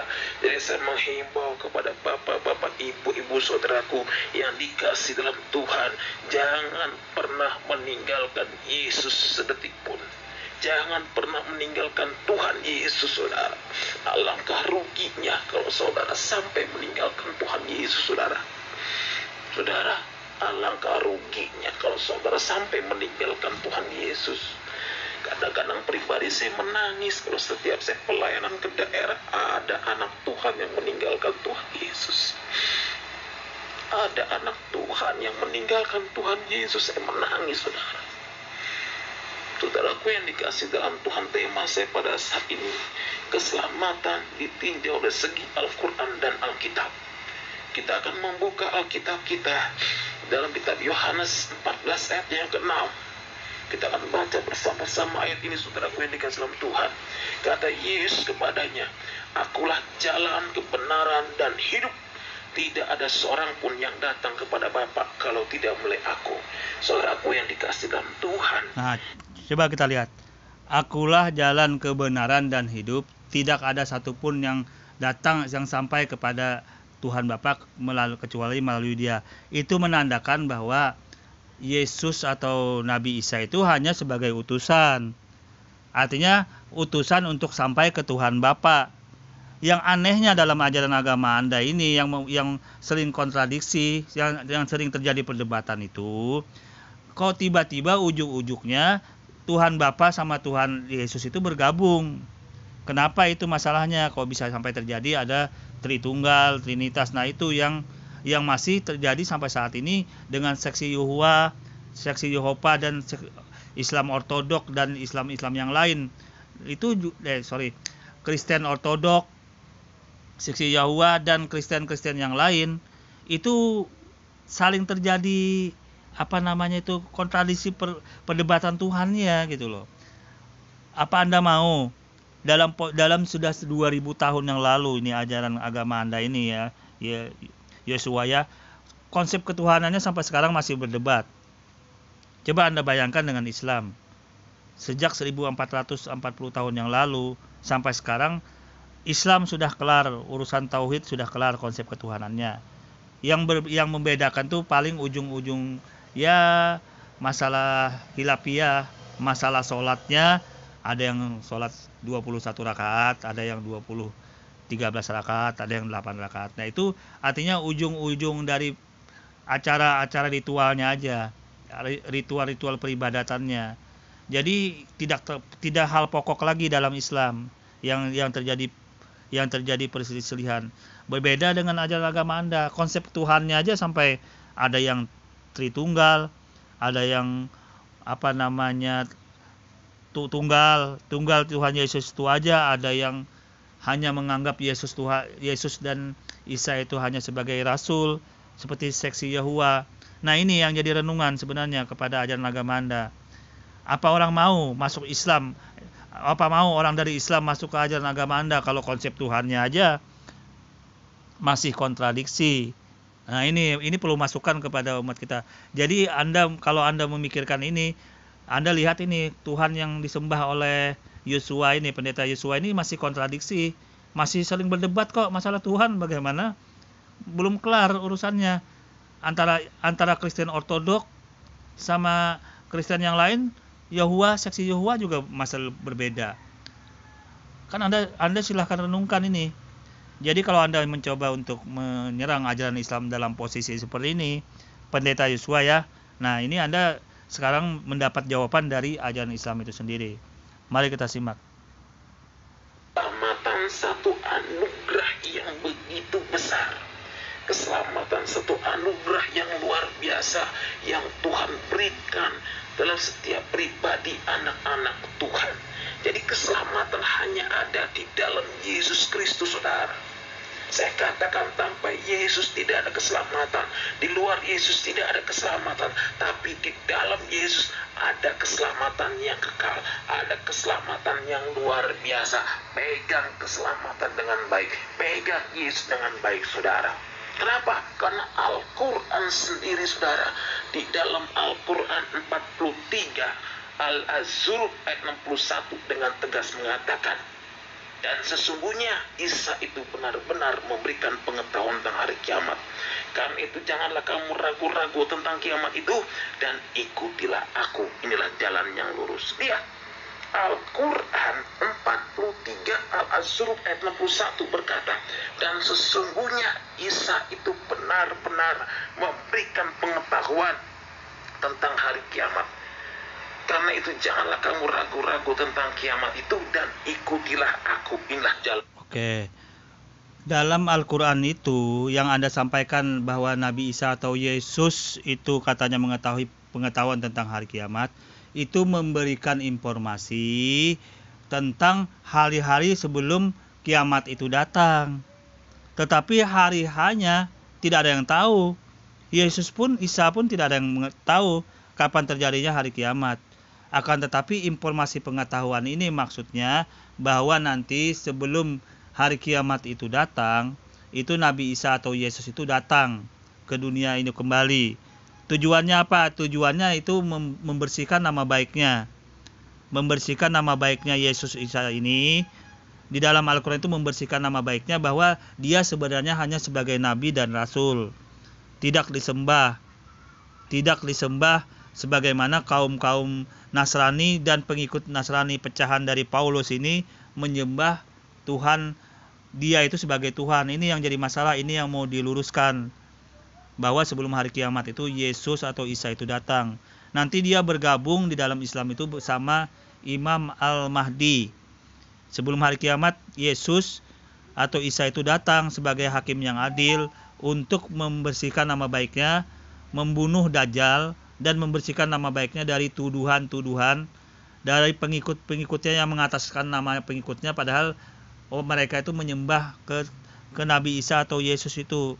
Nah, dia nanti memberikan informasi bahwa sebenarnya dia itu bukan Tuhan, tetapi hanya sebagai nabi dan rasul.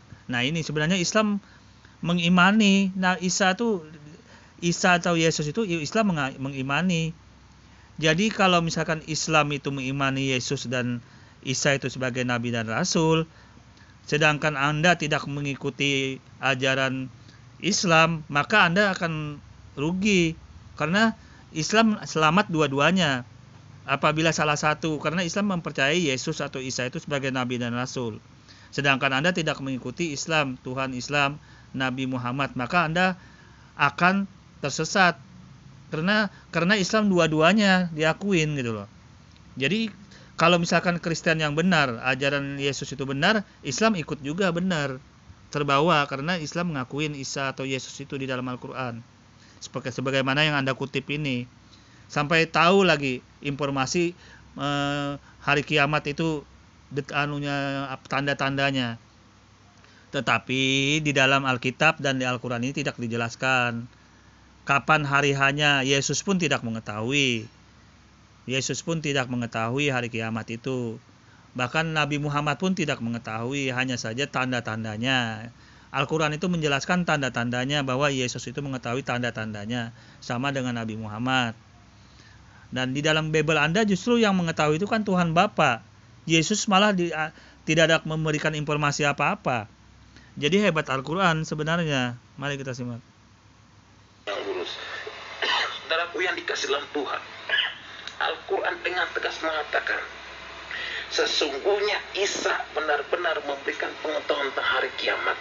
Kalau Isa bisa memberikan pengetahuan tentang hari kiamat, yang menjadi pertanyaan dia itu Tuhan, manusia apa nabi? Yang bisa. Oke, saya jawab. Memberikan pengetahuan hari kiamat itu tanda-tandanya. Nabi Muhammad kan memberikan informasi di dalam hadisnya tanda-tanda hari kiamat. Itu sama. Isa Yesus pun memberikan tanda-tanda hari kiamat. Ini diinformasikan di Al-Quran, dia akan datang nanti di akhir zaman. Nanti tugasnya membunuh Dajjal dan menjelaskan kepada pengikut seperti Anda ini bahwa dia itu bukan Tuhan. Itu tujuannya di dalam Al-Quran. Jadi pengetahuan ini bukan berarti dia tahu hari hanya, hari jadinya terjadi kiamat yang waktunya tepat, tidak ada yang tahu selain Allah. Jadi ini sudah cukup jelas ya, saya luruskan. Berikan pengetahuan hari kiamat hanya Tuhan. Jadi semata-mata Yesus itu adalah Tuhan. Ini sudah ada dalam Al-Quran 43 Al-Zuruf ayat 61. Nah, pertanyaannya, apakah Al-Quran mengatakan dengan Yesus itu memberi informasi sebagai Tuhan, Anda klaim, Anda simpulkan bahwa Yesus itu Tuhan? Padahal di dalam Al-Quran hanya menjelaskan bahwa Yesus itu bisa mengetahui pengetahuan tentang hari kiamat. Bukan berarti mengetahui hari hanya. Pengetahuan ini maksudnya tanda-tanda hari kiamat. Itu maksudnya di dalam Al-Quran itu dijelaskan, dia nanti akan datang menjadi hakim untuk menginformasikan bahwa dia itu sebagai Tuhan, bukan sebagai Tuhan. Bukan sebagai Tuhan, tetapi sebagai Nabi dan Rasul saja. Nah, itu tujuannya. Sedangkan di dalam Al-Quran, Yesus atau Isa itu hanya sebagai Nabi. Sebagai Nabi yang diturunkan Allah kepada pengikut Israel, domba-domba, tugasnya untuk domba-domba yang tersesat di kalangan Bani Israel. Jadi kalau Anda mengikuti ajaran Yesus atau Nabi Isa, menurut Al-Quran Anda salah. Karena itu tugasnya hanya untuk Bani Israel. Hanya untuk domba-domba yang tersesat di dalam bangsa Israel itu sendiri. Jadi apa jalannya kok bisa ke Anda gitu loh. Oke, kita lanjut. Isa itu benar-benar memberikan pengetahuan tentang hari kiamat. Kalau dia bisa memberikan pengetahuan tentang hari kiamat, berarti kan dia maha tinggi. Dia Allah yang begitu dahsyat. Dia itu Tuhan, saudara. Makanya ketika saya dikasih, kalau Tuhan Anda vonis dia sebagai Tuhan, Nabi Isa atau Yesus itu Anda katakan sebagai Tuhan, maka Anda terbentur dengan Yohanes 5 ayat 37 di dalam Bible Anda. Anda akan terbentur dengan Keluaran 33 ayat 20 di dalam Bible Anda. Karena Tuhan di dalam Bible itu menjelaskan bahwa dia tidak pernah didengar suaranya. Nah, kalau Yesus bisa bicara kan berarti bukan Tuhan dong. Terus rupanya pun tidak pernah kamu lihat. Nah, kalau Yesus berubah jadi makhluk, berarti wajahnya kelihatan, berarti bukan Tuhan. Nah, ini kembali di Keluaran 33. Engkau tidak tahan memandang wajahku, sebab tidak ada orang yang memandang aku bisa hidup. Nah, pada saat Anda bermimpi katanya ketemu Yesus itu yang seperti digambar dinding, pada saat Anda numpang ke WC itu kan melihat wajah Yesus. Berarti Anda bertentangan, terbentur dengan Keluaran 33 ayat 20 di dalam Bible Anda sendiri. Bagaimana Anda bisa jawab itu, jelaskan itu. Jadi Anda dalam hal ini berkontradiksi dengan Bible Anda sendiri kalau Anda mengakuin Yesus itu sebagai Tuhan. Nah, ini yang perlu perhatian buat Anda. Oke. Seperti itu, saudara. Bahwa jawabannya sudah ada di Al-Fatihah. Ihdinas siratal mustaqim. Ya Allah, tunjukkanlah aku ke jalan yang lurus. Jalan yang lurus sudah ada melalui siapa? Melalui Isa alaihissalam, melalui Yesus Kristus. Nah, Anda kembali mengutip surat Al-Fatihah, yaitu Ihdinas siratal mustaqim, tunjukilah jalan yang lurus. Anda harus lanjutkan itu ayat. Jalan yang lurus itu seperti apa? Siratal ladzina an'amta 'alaihim ghairil maghdubi 'alaihim waladdallin. Nah, itu lanjutannya. Jadi jalan yang lurus itu kelanjutan dari ayat itu. Jalan orang-orang yang Allah Subhanahu wa taala itu turunkan sebelum-sebelumnya, yaitu mengikuti jalannya Nabi Abraham, jalannya Nabi Musa, jalannya Nabi Isa, dan jalannya Nabi Muhammad sallallahu alaihi wasallam. Jadi jalan-jalan ini sudah ada. Penjelasan dari ayat jalan yang lurus di situ juga jalannya sudah ada. Yaitu bukan jalan-jalan orang yang sesat. Jalan orang yang sesat adalah jalan seperti Anda ini. Karena Anda menyekutukan Tuhan. Mengatakan Tuhan itu esa, ternyata berkepribadian menyekutukan Tuhan, dan itu perbuatan yang sangat dilaknat oleh Allah Subhanahu wa taala. Karena di dalam Al-Qur'an sudah sangat jelas. Itu perbuatan terlaknat dan kafirlah orang yang mengatakan bahwa Nabi Isa atau Yesus itu Tuhan. Ini ayatnya saya tampilkan. Nah, ini Anda bisa lihat ya, Yosua ya, di ayat Al-Maidah, Quran Al-Maidah ayat 72 sampai 73. Kalau Anda tadi mengutip ayat Al-Quran surah Al-Baqarah, nah ini saya tampilkan. Kalau Anda yang sembah itu, yang Anda sembah Tuhan Yesus itu, Anda akan terbentur dengan ayat Al-Quran ini. Saya bacakan ayatnya. Ini saya bacakan langsung terjemahannya aja. Sungguh benar-benar telah kafir orang-orang yang berkata, sesungguhnya Allah itu adalah Al-Masih putra Maryam. Padahal Al-Masih sendiri berkata, wahai Bani Israel, sembahlah Allah, Tuhanku dan Tuhanmu. Sesungguhnya barang siapa mempersekutukan sesuatu dengan Allah, maka sungguh Allah mengharamkan surga baginya, dan tempat kembalinya ialah neraka. Dan tidak ada seorang penolong pun bagi orang-orang yang zalim itu. Sungguh benar-benar telah kafir orang-orang yang mengatakan bahwa Allah adalah salah satu dari 3, padahal tidak ada Tuhan yang berhak disembah selain Tuhan yang esa. Dan jika mereka tidak berhenti dari apa yang mereka katakan, sungguh orang-orang kafir di antara mereka akan ditimpa azab yang pedih. Al-Quran Al-Maidah ayat 72-73. Di sini sungguh sangat jelas Allah Subhanahu wa taala menggambarkan di Al-Quran sifat dan karakter Anda ini menyembah manusia yang bernama Yesus itu.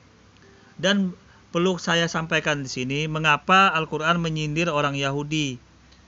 Karena sebagian besar orang Yahudi itu masih mempercayai Allah, mempercayai Tuhan yang sifatnya sama dengan Tuhan dalam Islam. Orang Yahudi sampai saat ini dia menyembah Hasem. Tuhannya sama dengan Tuhan Islam, hanya saja namanya saja berbeda, orangnya sama, objeknya sama, sifatnya sama. Jadi orang Yahudi tidak ada kontradiksi, tidak ada gonto-gontoan, tidak ada bertengkar, tidak ada berdebat masalah Tuhan dengan Islam karena Tuhannya sama, sebagian besar orang Yahudi. Nah, perlu saya sampaikan. Nah, yang berbeda ini hanya dari pecahan pengikut setelah Yesus atau Nabi Isa itu wafat. Yang berbeda adalah orang yang berusaha keluar dari konsep Tuhan itu dari pengikut Paulus. Saya sampaikan di sini biar jelas. Mari sambut lagi ya, mari kita sambut.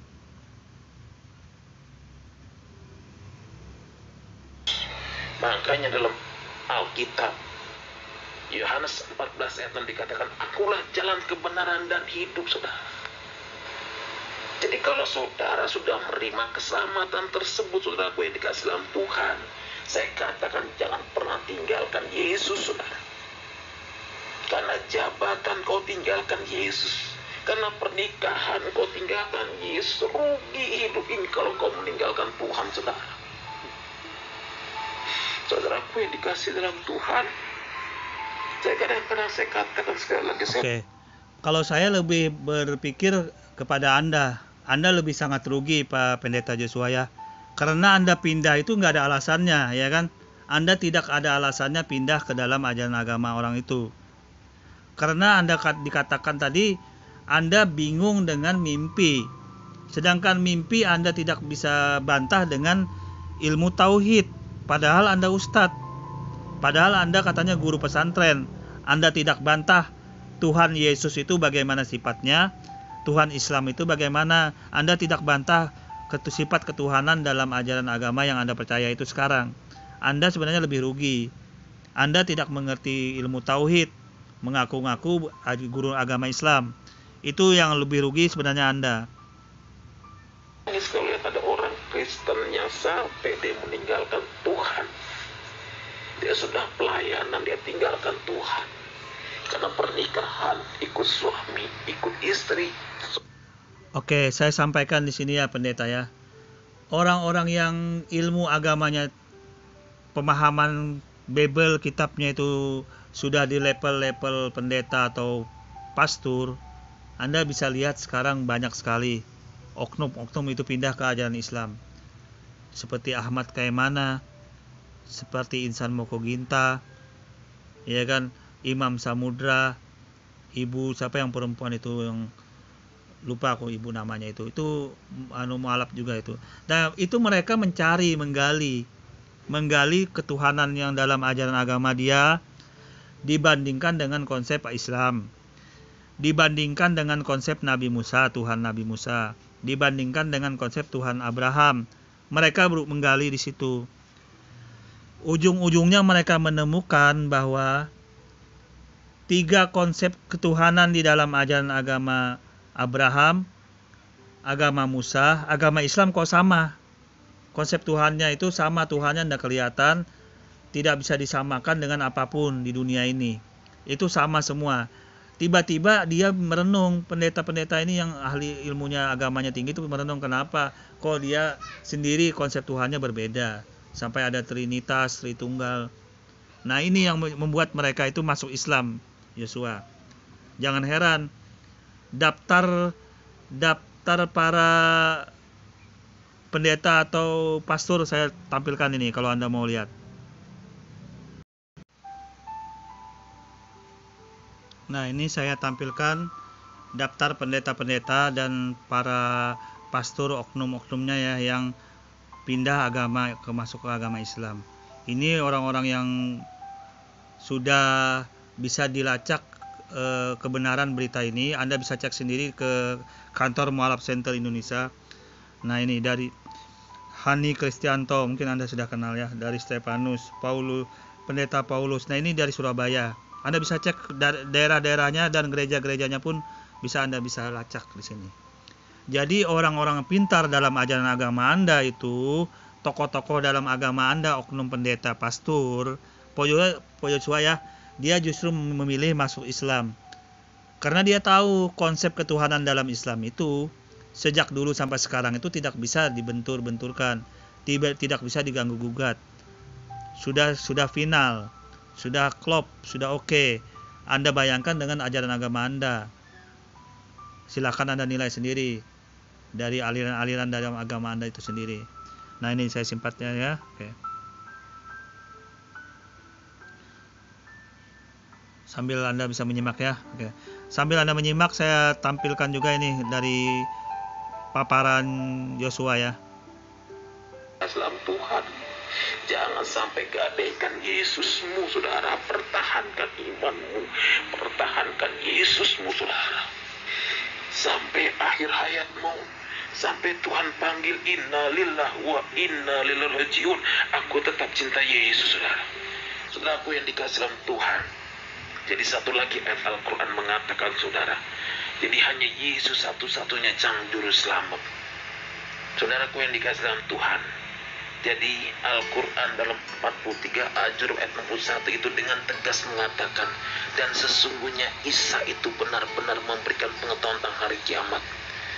Karena itu janganlah kamu ragu-ragu tentang kiamat itu, dan ikutilah aku, inilah jalan yang lurus. Kalau Isa sudah memberikan jalan yang lurus, berarti dia benar-benar Tuhan. Makanya bangga dalam pribadi saudara dan saya. Di dalam Al-Quran Isa Al-Masih itu hanya sebagai nabi dan rasul. Orang Islam mengimani mereka, hanya sebatas Nabi Isa dan rasul. Ya, itu juga tidak bertentangan, hanya sebagai jalan yang lurus. Ya kan, tidak ada masalah. Yang jadi masalah apabila Isa Al-Masih itu Anda klaim sebagai Tuhan, itu yang salah, karena Anda tidak bisa menampilkan bukti di Al-Quran bahwa Nabi Isa itu sebagai Tuhan. Anda hanya menampilkan memberi pengetahuan hari kiamat. Hari kiamat itu Nabi Muhammad pun bisa. Dalam hadis Nabi itu ratusan ayat yang menggambarkan tentang tanda-tanda hari kiamat. Di dalam Al-Quran juga sudah ada itu menjelaskan tentang hari kiamat. Jadi informasi seperti itu hanya sebagai makhluk.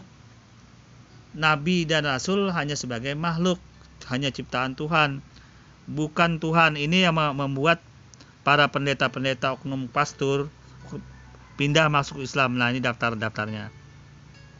Silakan bisa Anda lihat ya, ini daftar-daftar orang yang masuk Islam di Indonesia dengan lengkap dengan gereja-gerejanya. Nah, ini. Bagaimana Anda mau bantah bahwa orang Islam, orang-orang yang masuk Islam itu tidak berkualitas? Anda cek sendiri nih, para pendeta-pendeta yang sudah keluar negeri, sekolah misionaris segala macam, kok bisa masuk Islam? Anda bayangkan sendiri nih. Lihat. Anda silahkan lihat.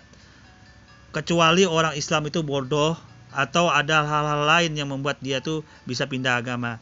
Selama orang Islam, walaupun orang itu abangan, bahkan orang itu nakal pun, dia tidak akan mau menjual akidah agamanya, karena dia selama dalam otaknya ada ilmu tauhid, dalam batinnya ada ilmu tauhid, tidak akan bakal dia pindah agama. Silahkan dalam sejarah Nabi itu dulu ada namanya Bilal bin Rabah. Itu sudah ditindih dengan batu. Bilal bin Rabah itu disuruh keluar dalam Islam, dia tidak akan mau. Sudah diikat, ditindih dengan batu. Budak itu dia tidak akan mau keluar dalam Islam. Itu menandakan apa? Menandakan dia mempunyai ilmu tauhid di dalam batinnya. Kalau dia tidak ada ilmu tauhid, ngapain dia susah-susah disiksa begitu? Dia tinggal ngikutin, kan selesai. Buktinya dia tidak mau. Nah, coba Anda lihat. Nah, ini menandakan oknum pendeta dan pastor ini, Anda bisa cek kebenarannya. Silakan Anda cek kebenarannya di Mualaf Center Indonesia, kebenaran pastor. Ini Anda bisa telusuri sendiri kok di Google, di YouTube juga Anda bisa telusurin kebenarannya. Kita lanjut dulu ya. Menerima Yesus sebagai Tuhan Juru Selamat pribadi. Saudaraku yang dikasihi dalam Tuhan, inilah khotbah saya pada malam hari ini, khotbah yang singkat saudara, sehingga pada malam hari ini saudara yang mendengarkan khotbah. Oke, saudara-saudaraku dimanapun saat ini Anda berada, inilah jawaban kami sebagai selaku umat Islam untuk mengcounter, menjawab segala serangan yang disampaikan oleh orang-orang di luar Islam kepada ajaran Islam. Sebenarnya dalam Islam itu sangat mudah untuk mengcounter ini. Siapapun sebenarnya bisa, karena Al-Quran, Islam itu sudah punya dua pegangan, baik Al-Quran dan Al-Hadis. Tinggal penyampaiannya saja untuk dalam hal ini. Anda pun siapapun bisa menjawab sebenarnya. Saya hanya meneruskan dari pedoman yang dua itu, Al-Quran dan Al-Hadis, bahwa sebenarnya umat Islam itu tinggal dipoles dengan berbagai pembicaraan, cara menyampaikan, insya Allah bisa semua. Jadi umat Islam itu sudah dipagari Al-Quran dan Hadis, dipagari dengan ilmu tauhid, dipagari dengan ilmu kebersamaan, ilmu ukhuwah Islamiyah, maka insya Allah semua bisa diatasin serangan-serangan dari orang di luar Islam itu sendiri. Oke, demikian ini video saya menanggapin seorang pendeta yang bernama Yosua. Kurang lebihnya saya mohon maaf. Ini saya buat bukan berarti saya berusaha untuk membuat ajaran agama di luar itu dipandang negatif. Tidak seperti itu. Ini video saya buat untuk membantah, menjawab serangan yang dilakukan oleh orang yang bernama Pendeta Yosua M. Yasin. Inilah jawaban Islam yang sebenarnya di dalam Islam. Ini hanya saya informasikan kepada untuk menjaga saudara-saudara saya selaku umat Islam yang lain yang masih belum mengetahui ini, saya buat video ini agar mereka dapat pengetahuan Islam itu yang sebenarnya. Perbanyaki belajar ilmu tauhid. Mari apabila Anda tidak mengetahui ilmu agama, tanyakan kepada ustadz-ustadz di sekitar kalian. Anda juga bisa lihat di Google, di YouTube itu sangat banyak sekali informasi tentang agama. Jangan mudah disesatkan sama orang yang seperti ini. Oke? Wabillahi taufiq wal hidayah. Assalamualaikum warahmatullahi wabarakatuh.